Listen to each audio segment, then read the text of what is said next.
भाजपला ठाण्यात शिंदेंचा पराभव करायचा आहे. राऊतांचा आणखीन एक शाब्दिक धमाका.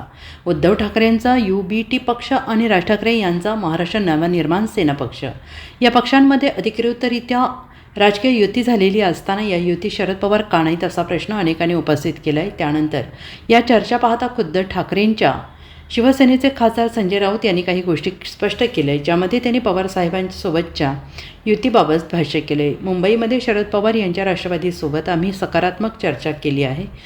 त्यांना ज्या जागा हव्या होत्या त्यातल्या बहुतेक जागा त्यांना दिलेल्या असून आमच्या युतीत काही अडचण या क्षणी दिसत नाही असं राऊतांनी स्पष्ट केलं. यावेळी मनसेच्या गोटातल्या काही जागा असून आम्ही त्याचं समाधान केलेलं असल्याचं ते म्हणाले. पक्षामध्ये युतीची समीकरणं होत असताना आपल्याला अनेक जागा मनसेला दिल्या या ज्या सेटिंग आहेत, त्यामुळे ज्या काही कार्यकर्ते नाराज असतील तरीही युतीमध्ये या गोष्टी पाहायला मिळत नाहीत असंही राऊत यांनी थेट म्हणाले आहेत.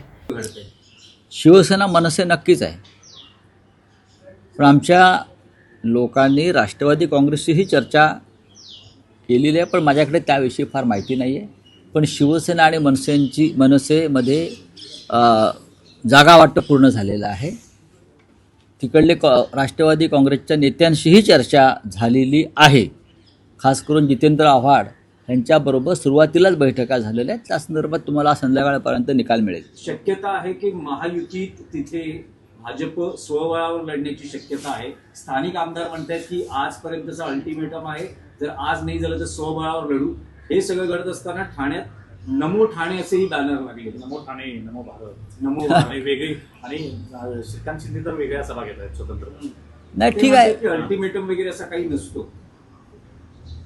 ठाण्याचं महत्त्व वेगळं आहे यावेळेला. भारतीय जनता पक्षाला ठाण्यामध्ये एकनाथ शिंदेंचा पराभव करायचा एवढंच मला माहिती आहे. आणि त्या दृष्टीनं भारतीय जनता पक्षानं तयारी सुरू केलेली आहे. लोकसभा विधानसभा निवडणुकांमधले निकाल वेगळे होते, ती गणिते वेगळी होती. भारतीय जनता पक्ष आणि शिवसेना मनसे युती यांच्यामध्येच लढाई होईल, फाईट होईल. चला, thank you. Bureau report SBN Marathi, Mumbai.